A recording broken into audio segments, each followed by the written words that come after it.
Thank you. Really great to be here. Very exciting event. I just love the idea of having fresh eyes and look into education and really fresh solutions. So a little bit about higher education and what is what are the disruptions and trends first, and then my angle will be what is AI and what its actually role in higher education as a whole. Interesting things are happening in higher education and research, and one big trend is actually that we will see a very large widening of the scope of education. So it is not just young people, but everybody in their working careers actually will need to take care of their competencies and actually reorient themselves. It is about continuous learning. Then digitalization is actually has been coming rather slowly into higher education compared to other businesses. But it will do that. It will challenge the degrees. It will challenge the physical campuses. It's actually putting an increasing importance on data. I will talk about that. And then new kinds of ways of processing information. And then what it means is also that it will increase the national and in particular international competition. And this is something that the higher education scene hasn't really seen. And I will talk about these issues from an AI angle in a moment. Let me just mention a few other things. What is happening in the world is that actually the pace of development is increasing the whole time. It will never be the development will never be as slow as it is now in the future. So really something, automation, robotics, AI, new materials, integration of different technologies. It will challenge business models, but it is really transforming the working life. So what are we educating our students for, and what are they facing? And actually raises the question, what can humans only do? And I will explain why this is actually will be very interesting from an AI point of view in a moment. And of course, what we see is that it is not just the pace of development that is increasing, but actually also the urgency of changes is actually also increasing, because we know that the grand challenges, climate change in particular, will be pushing the societies into quite disruptive transformations, and actually very soon. And it will change the world quite rapidly and radically, and it's actually interesting also from the educational point of view. So where do you get these competencies that you are going to do well in a world that is changing so rapidly? So a lot of talk about AI quite recently. Why so? What has changed? Actually, AI has had these hypes and downs for many. So if you look back the history of AI, 50 years, quite frequently. What is now actually quite interesting is a technology called machine learning, and there has been some significant progress there. And I will try to explain machine learning in a moment. We have had machine learning methodology and technology since very early days of AI. And what is now interesting is that we finally have a technology that scales. And the idea in machine learning, and let me try to now explain it with a simple example, is that you give in a machine learning system you give data, and you're expecting that the system is learning a model how to explain or classify or describe the data. And so here is, for example, an example of actually one such case done by jointly by Aalto researchers and NVIDIA researchers. The idea, the learning object can be quite complicated. So here the idea was that, so how does a Hollywood celebrity look like? So let's try to learn how a Hollywood celebrity looks like. What is the recipe of a famous person? So you have a lot of pictures about celebrities. That is your data, and then the system learns a model how to explain or characterize a celebrity. And here, perhaps you look at these faces and you kind of know them, but you don't really know what their names are. Don't worry. None of these persons actually lives or exists. Now we have turned this, or these researchers have done this learning, and they have learned a model how a celebrity looks like, and used that model to generate artificial persons.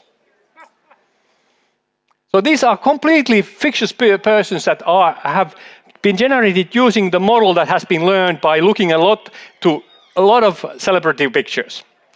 And what is interesting in the new technology is that it scales. The more you have data and the more you have time to run the algorithm, the better the learning outcomes are. So here actually, these look very much like real persons, and they look like movie stars, but they are just artificially produced by the model. And then this is something that we are now are able to do. The more you have data, the better the learning results are. Of course, that means it needs a huge amount of computing power, but this is something that actually Moore's law is actually providing us. Computers are getting more and more efficient. And there are endless possibilities of applications, but the key thing here is who has the data. And I will come back to that in a moment. So this is not just fictitious things. This is actually what is happening as we speak. The giants are doing this. Actually, Google's, Facebook's, Amazon's, Alibaba's, Baidu's, Tencent's success rests on this machine learning technology. You provide as users your characteristics, and they learn what kinds of commercials or advertisement should be directed to what kinds of people. And they're very skillful in that. And you, as consumers, very easily give up your data. And then they learn, so what kinds of things you would like to buy. When you go to Amazon, you get recommendations immediately. And this is this is machine learning in action. And this is big time things. And this is actually developing very rapidly. It's very tough global competition. It's about leaders who take it all, and then the followers who just can adopt. It's about really wide scope of applications, and it challenges many occupations. We have been thinking that, for example, medical doctors, this is a profession that actually is very much protected against digitalization. But this is exactly not the case. There are a lot of things where actually AI is better than the best specialists in the world, because the machine learning systems just keep on learning more and more things, and a single human just can't compete. If you would have every doctor on the earth to do that, maybe so, but it's very hard to do that. So this is something that it's actually taking very high-skilled professions and providing solutions where complicated things are being automized.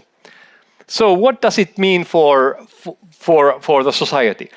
It's very important to talk about the societal aspects, so transparency and responsibility, because I'm an AI researcher myself. It's very important that who has the data and what can be done with that. It's also very important that the technologies are directed to good causes and not, for example, towards weapons or anything like that, because this is also a possibility.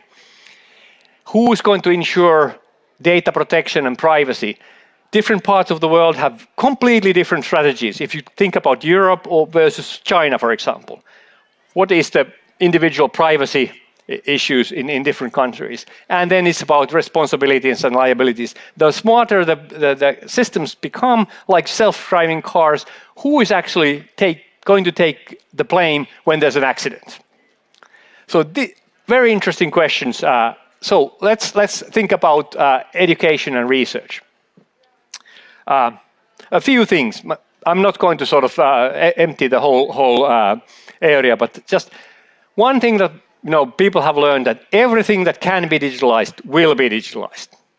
No matter what area, higher education, research, you name it, it will be digitalized. AI and data are already changing fundamentally how research is done. In humanities, everywhere, you get data, you can learn from that. So what is the role of a researcher, and how do you produce results, and how you validate them? A completely different game. But it's also challenging completely the educational setup. First of all, priority. I think everybody should know the basics. You can't really work in the future world without that. The work-life competencies are changing the whole time, so what should be learned first, and how you can keep up with that development? Interesting things. Is it about really learning to learn? Just a thought to you.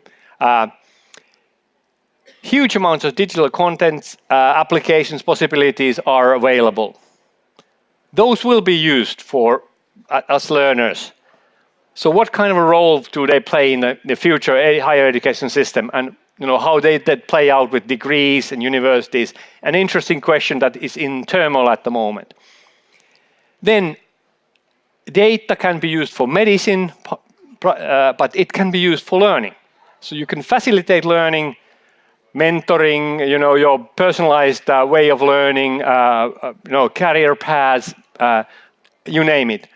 And then, of course, on the system level, how do you run and manage and develop your programs? Higher education institutes like universities or others, or on the system level. So very interesting possibilities. And now the thing is that, so who's got the data?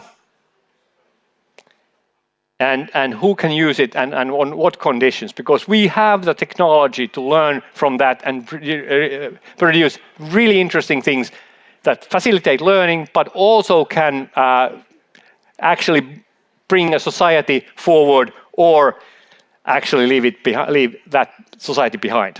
So thank you very much.